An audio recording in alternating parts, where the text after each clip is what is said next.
Rice Fame Group supports the legacies of HBCUs.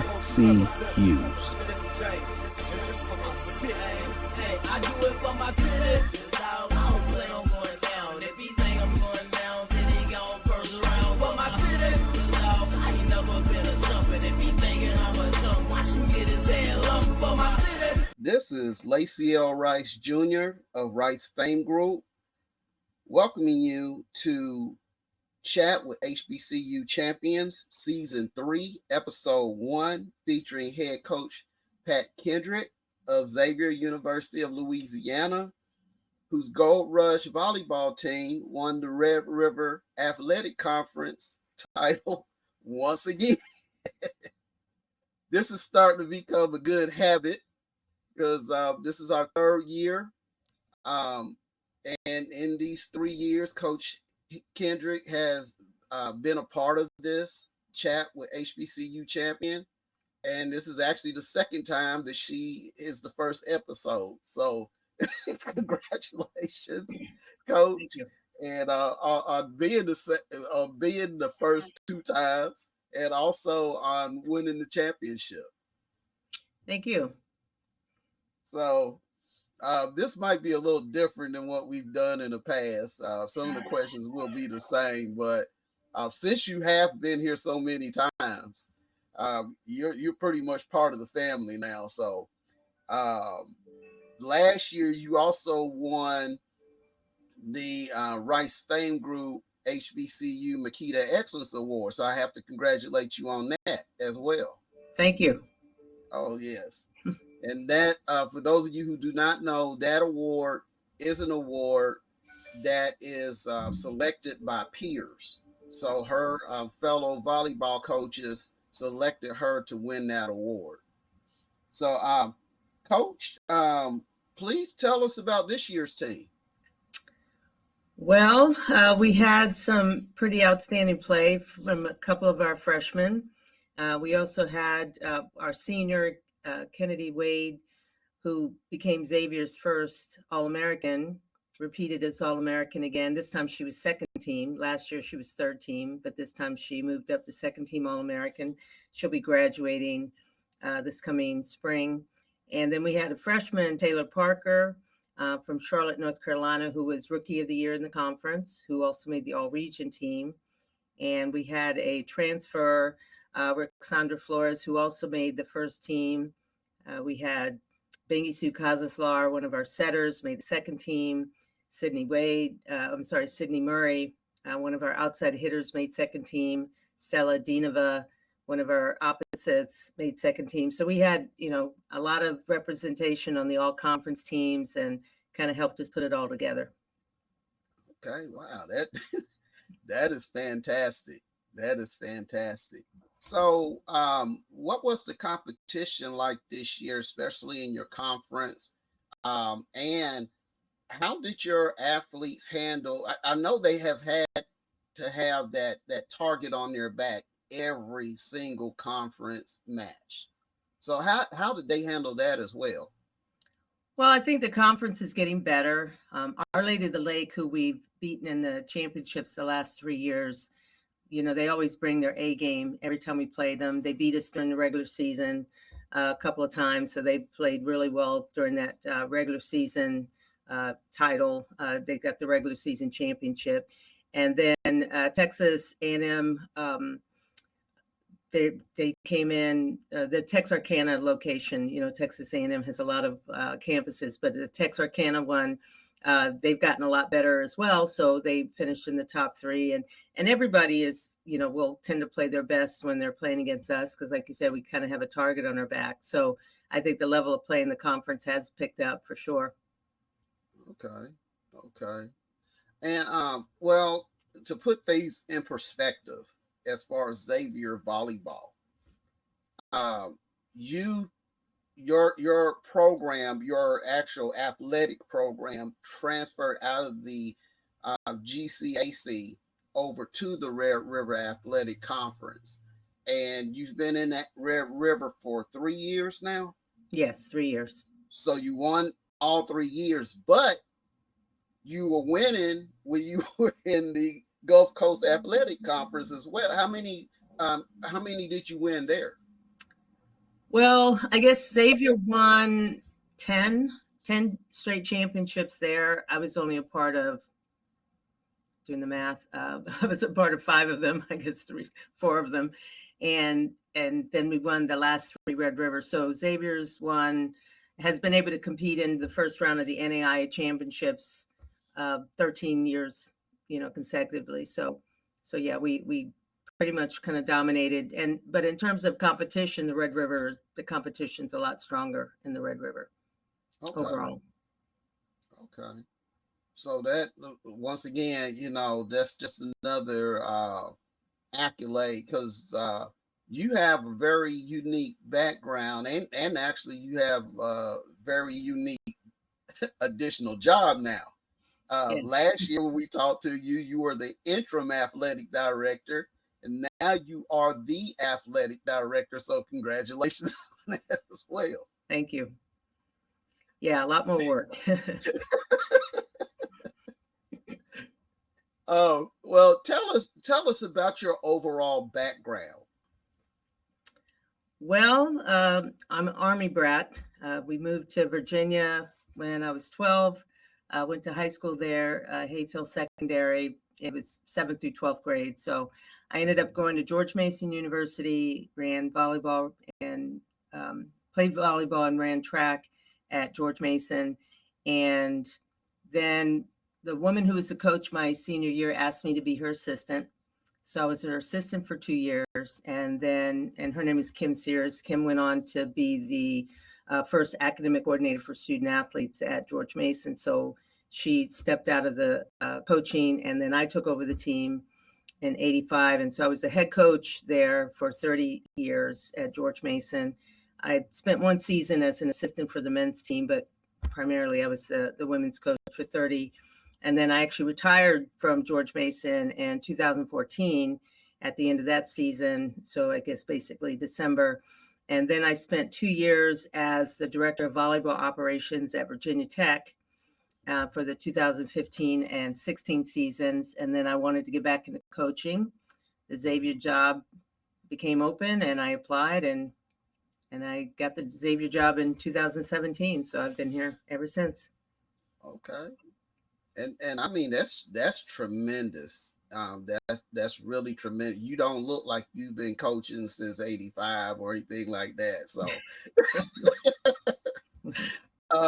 but let me ask you this. George Mason, NCAA Division 1. Yes. You were there for 30 years. How many African American head coaches are there on the Division 1 level for volleyball? I mean, there's not many, is there? Well, it's improved. It definitely has improved. I don't know the exact number, but it's definitely gone up since when I first started, for sure. Okay.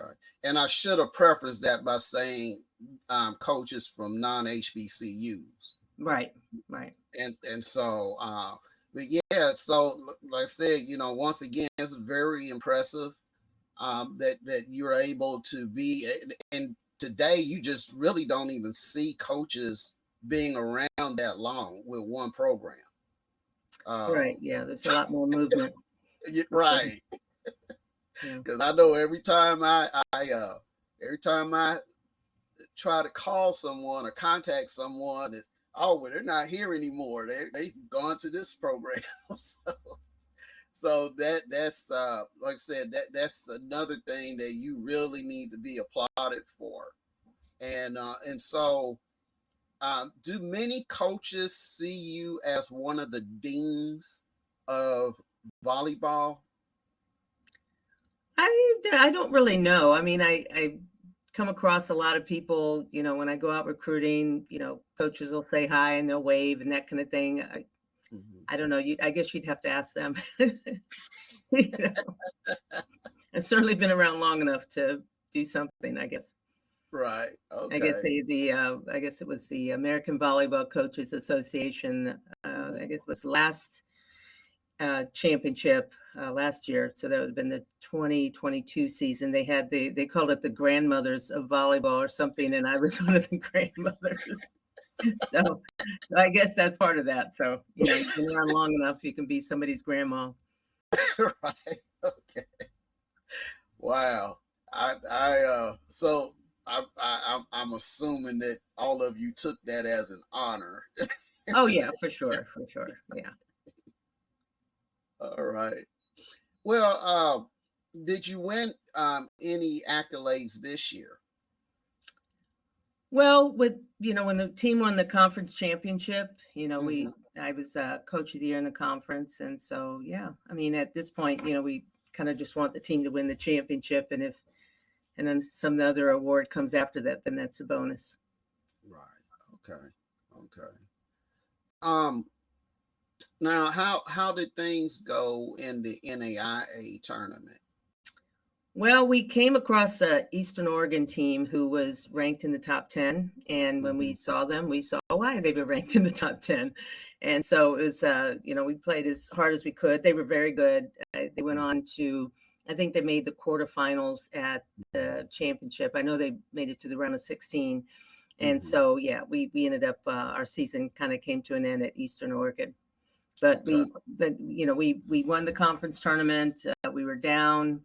I don't know what it is about playing 5 sets against Our Lady of the Lake, but that's kind of what's happened the last couple of years. And so this year, once again, we were down in the 5th set, I think 13-8 or 13-9, and came back and won. I think it was 19-17 in the 5th, something like that. So everybody Wow. came to see us play, got their money's worth, I think. Okay. Man. So yeah, because last year was a nail biter too, if I remember correctly. Yes, we were down in the 5th set, 13-8, and came back and won 16-14. I Okay. would much rather have it be a little cleaner, but I'll take the win. Well, I mean, I guess it is always better to have a competitive volleyball match versus just watching another team get totally dominated. Uh, you know,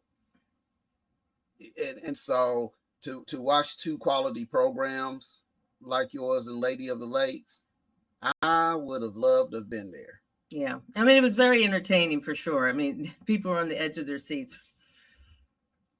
Okay. So now, well, I need to ask that then, since I do want to see that. Is that on online anywhere? It's on YouTube. I'm pretty sure we streamed it on YouTube, so you could probably find it there. Okay. All right. I'll definitely look for it. I'll Yeah. definitely look for it. Well, let's switch into what's most important about being in collegiate athletics, and that's the education part. And Xavier is a great institution. Some of the things that you and Coach Caston told me last year about your students there just blew my mind. So could you tell us a bit more about Xavier and about some of the subjects there and what the atmosphere is at Xavier? Well, Xavier is a very high academic institution, and kind of the claim to fame is that Xavier's put more African American students through med school or into med school than any other school in the country, and so they prepare the students really well in those majors, and our business major is very strong. We've started physicians assistants programs, from engineering, communications. I mean, there's no basket weaving at Xavier.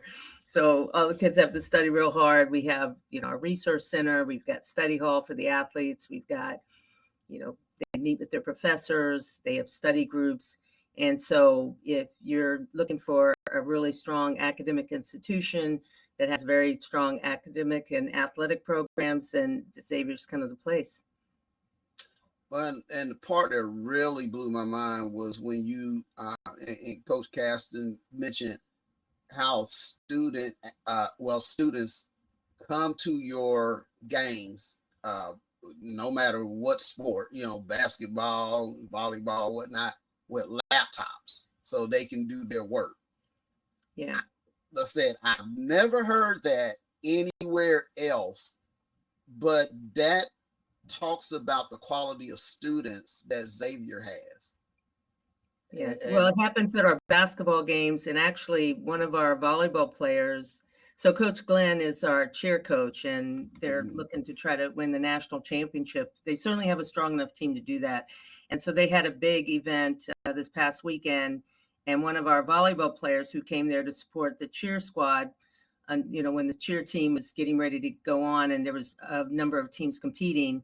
Sydney actually had her laptop out and was doing her homework while she was sitting there waiting for Coach Glenn's team to take the floor. So it happens for sure. okay. Okay. Well, I hope others pick up on that because I said that is very unique and it's admirable that students care that much about their academics. But then again, as you said, Xavier sends more students than anyone else to med school. And I believe I read somewhere when where they mentioned several prominent medical programs around the country that Xavier produced more than they did combined.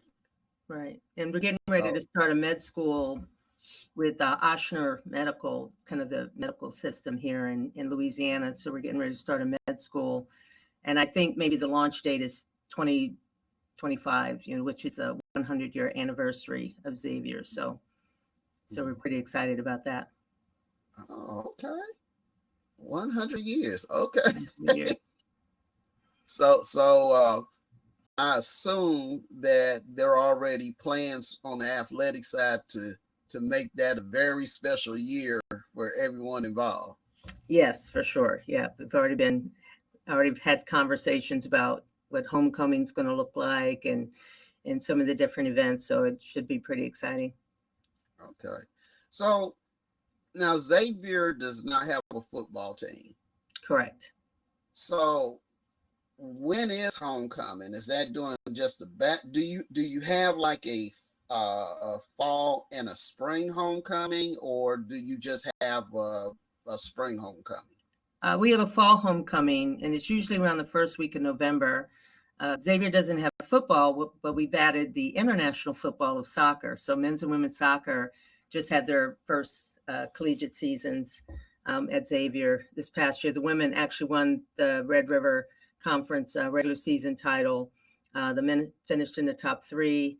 The women went on to compete in the NAIA championships, won their first round matchup, and one of their players, Lucy Schroeder, became the first non-Division I, NCAA Division I player to be named Women's Soccer Player of the Year in the state of Louisiana. So all the other people who've been named that have been NCAA Division I athletes, and Lucy, in her first year competing for us, was named the Louisiana Player of the Year. So, pretty excited about soccer. But our homecoming, it's a fall event, and like I said, it's usually the first weekend in November. So volleyball season is kind of in the last month, soccer's in the last month, cross country's in the last month, but basketball is just kind of getting started around that time.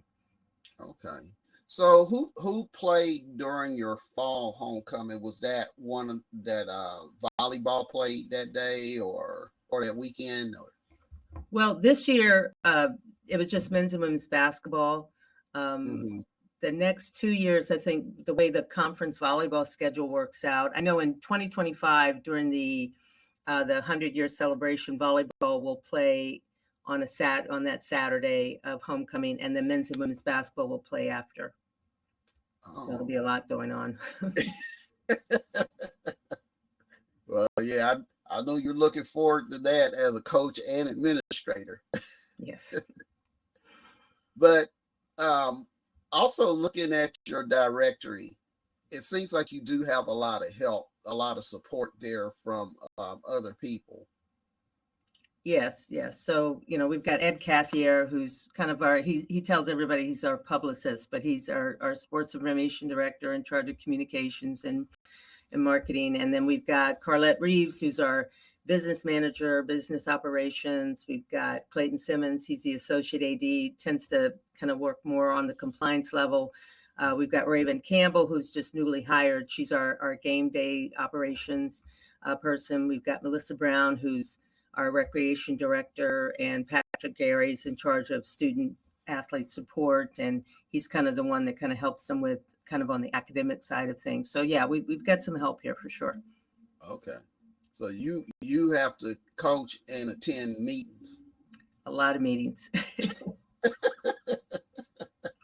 Yeah, so we're athletics here at Xavier's under student affairs, and Vice President Curtis Wright is in charge of that. So, we'll have meetings with the different parts of campus, and so, but VP Wright is he's over top of the athletic program. So yeah, so a lot of meetings.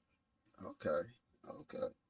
So now, just saying that I do end up coming down there.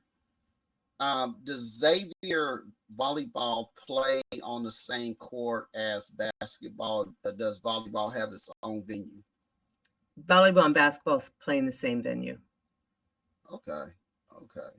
And so, also, that's really going to be interesting then, homecoming. Yeah.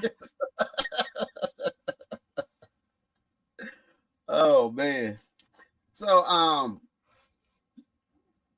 let's switch back to volleyball, and we've talked about this a bit in the past. How do you? Well, you can answer this from an AD perspective, really. How does Xavier handle mental health for athletes and for coaches? Well, we have the counseling center, that we, recommend students attend, different kind of programs there. We actually just hired, actually through the Oshner system, we just got a sports mental coach, somebody to come in and talk to the players about how they're doing in terms of basically their sports performance. So, we pay a lot of attention to it because it's certainly something that's kind of on the rise in terms of people being more aware that students, not just athletes, but students in general and staff and faculty definitely need more mental health as things, as the way of the world at this point. Right. Yeah, and it's I know in different sports, primarily on the professional level, I'm hearing a lot more being talked about in that regard. Of course, football, that was an ongoing subject for a long time because of the effects of multiple concussions and things like that. But then you started, excuse me, you started having other sports. Simone Biles. I think she actually brought it to the forefront. Even though I know on the collegiate level, I saw a lot of reports of, this incident, that incident. Even at my alma mater, there were a couple of unfortunate incidences. There was actually one incident that, for whatever reason, the student decided to stream live, and thank God, he got saved by God that day. And he was an athlete. And right. So,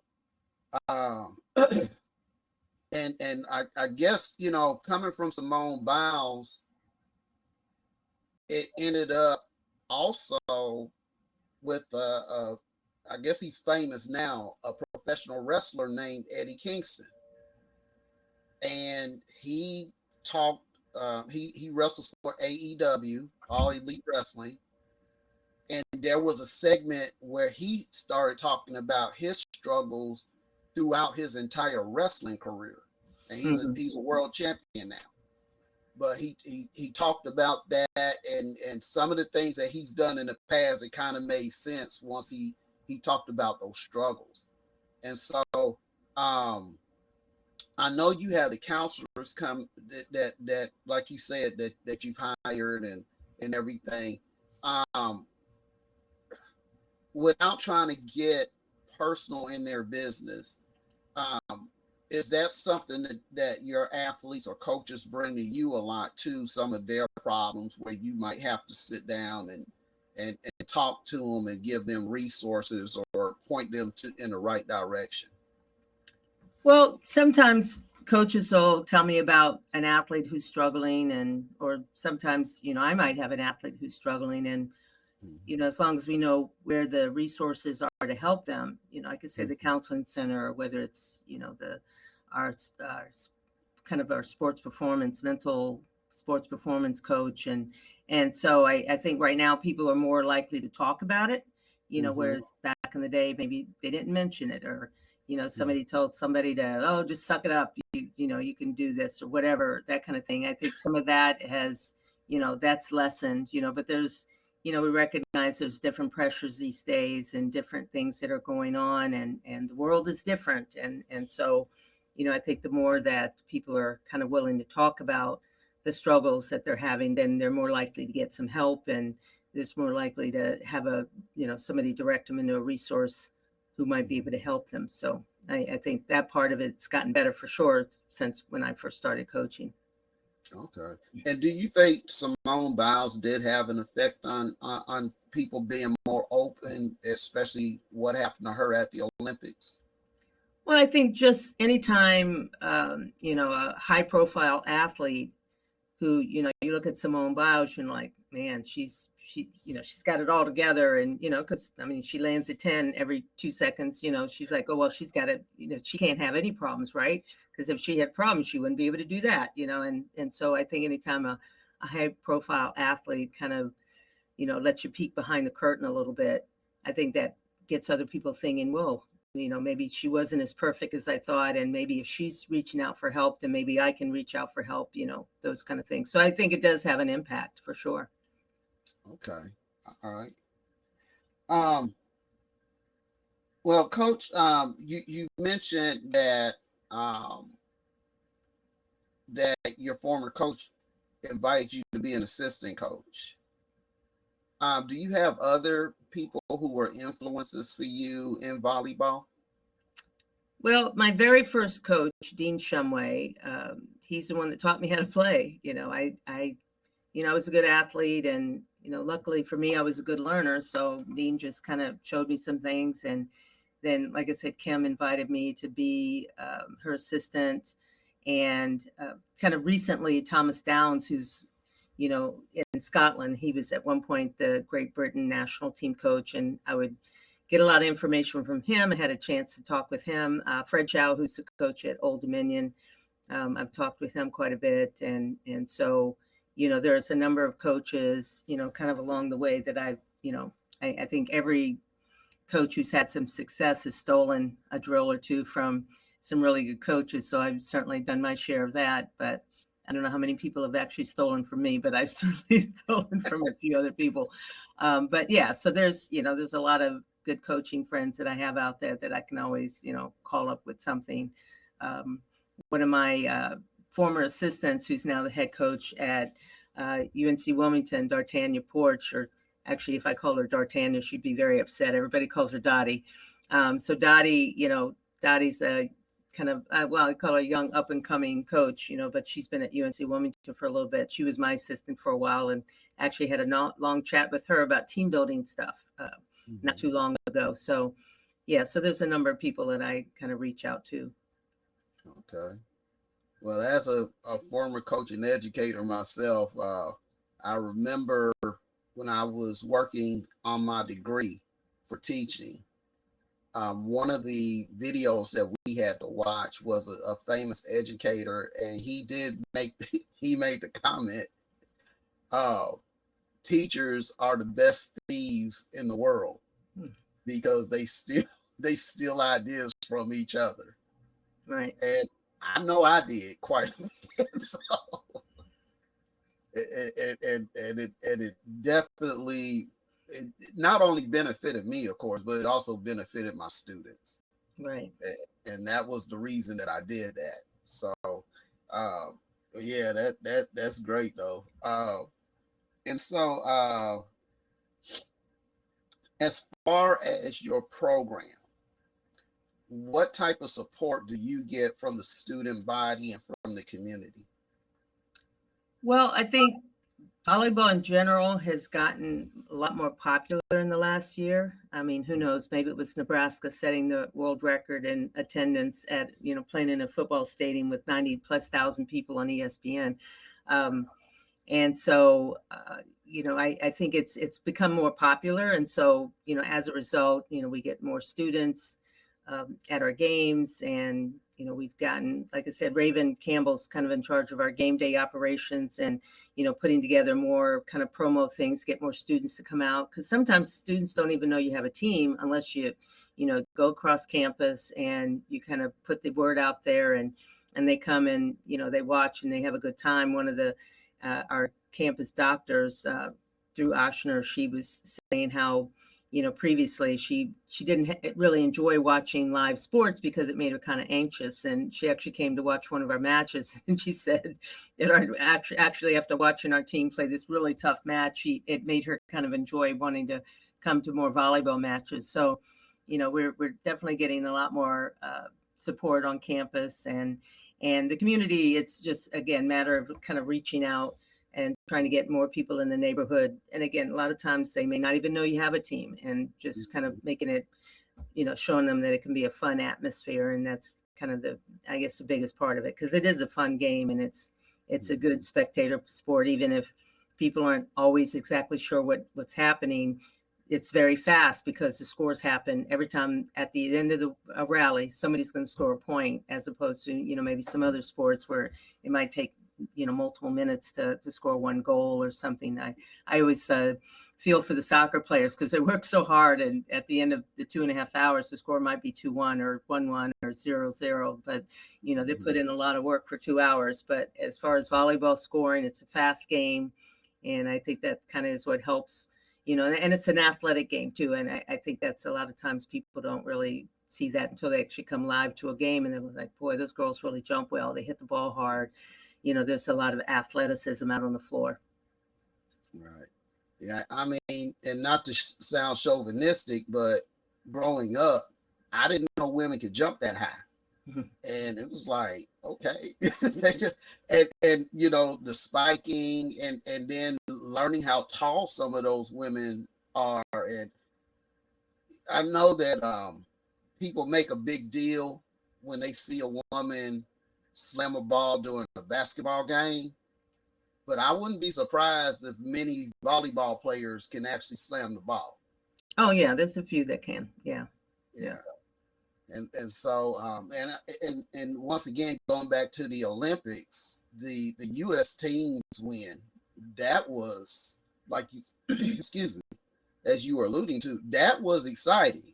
I like, especially when they had that stretch where a couple of their top players were out, and they had to figure it out. And in fact, it was their top player was out for a little while. Right. But they still made everything. They pulled together, and they got that gold medal. So I loved watching that. Mm-hmm. And I mean, honestly, when I was younger, and I can't remember if we did in junior high school, but in high school gym class, volleyball was one of the sports that we had to learn. Mm-hmm. So, maybe that's one reason why I think several people in my generation are probably interested in volleyball, because you had to learn, you had to go out there and play and everything. It was fun, except I never learned how to serve overhand, but it was fun. And so yeah, I love the sport. I do love the sport. Yeah. So now as far as your prospects, what do you tend to look for when recruiting? Well, we need good students, because if they're not good students, they're not going to be around very long. And so, students who take academics very seriously, because like you said, we've got athletes showing up or at different games, and even just students in general showing up at some of the different sporting events with their laptops out. And that's kind of a common occurrence. And so that's probably the number one thing. And then depending on the position that we're looking for, we're looking for, speed and height and, somebody who's a good learner, someone who gets along well with others and listens to their coach and is a good teammate. And so, those are the kind of things that we kind of like, the general things that I think pretty much every coach looks for. Okay. And well, excuse me, comparing D1 to NAIA or one of the lower NCAA divisions, how significant is the average height for athletes? Well, I mean, it's you may not get like the Wisconsin team, women's team. They kind of compared it to an NBA lineup, because they had 6'9", 6'7", 6'5", 6'3", and so Wisconsin was probably the tallest team, I think, in NCAA, at least Division I, Power 5 kind of schools. And so I'd say, they're going to get some smaller athletes, and I guess it would be comparable to Division II, maybe on the average of the height. But there's some tall girls, playing, tall athletes playing at the NAIA level as well. So, and again, you're not going to necessarily get, Schmeck, who plays at Wisconsin, who's 6'9", whose dad played in the NBA. You're probably not going to get that, but you're going to get some tall athletic girls playing. Okay. Well, Coach, as we prepare to try to wrap this up, this is your time to give those shout outs to anyone you want to shout out. Oh, well, I'm sorry. I apologize. Let me interrupt 1 second. I forgot one of the most important things. Please talk about your assistant coaches. Well, Vivica Price-Spraggins was in my first recruiting class here at Xavier. And Viv is getting her master's degree in counseling. And initially, when she was finishing up, she was going to be our grad assistant. And Phil Evans, who was my assistant at the time, is now the assistant at Howard University. So he's kind of making his way in the NCAA Division I world right now. So shout out to Phil. But so Viv's great. She comes in, and because she's getting her degree in counseling, that certainly helps with on the coaching side of things sometimes too. And then Ryan Bowerman, who was my assistant, I guess it was about 3 years ago, and he left to go back to where he went to school, Wabash College, to start the men's program there. When I kind of took the position as AD, or even as I was starting to be the interim, I said, I'm going to need some help. And of course, Viv was here, and I asked to have Ryan come back. And so Ryan's come back, and he's great.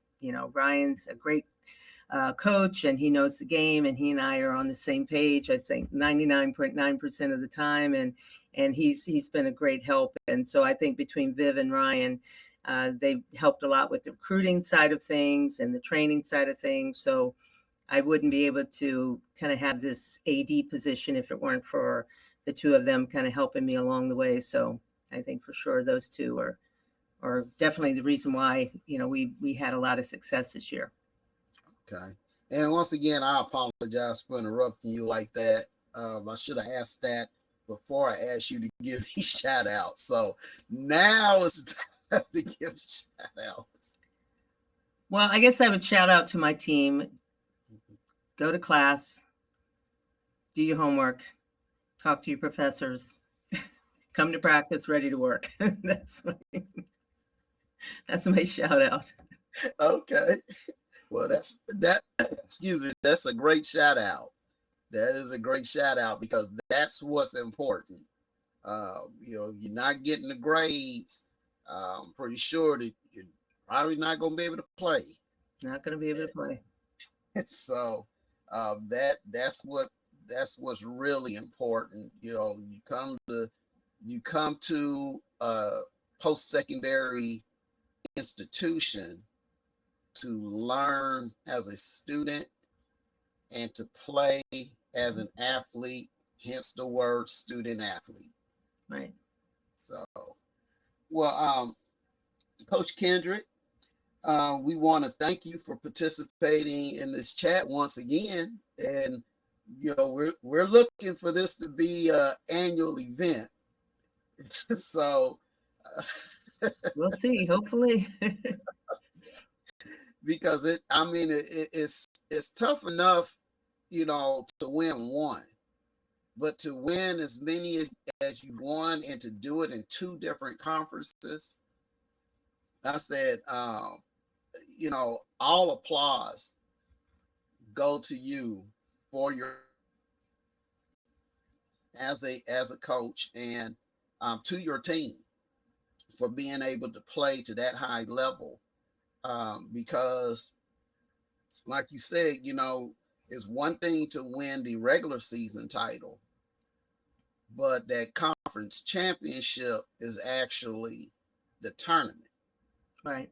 And that's where the trophy comes in. So I'm wondering how big that trophy case is over there at Xavier.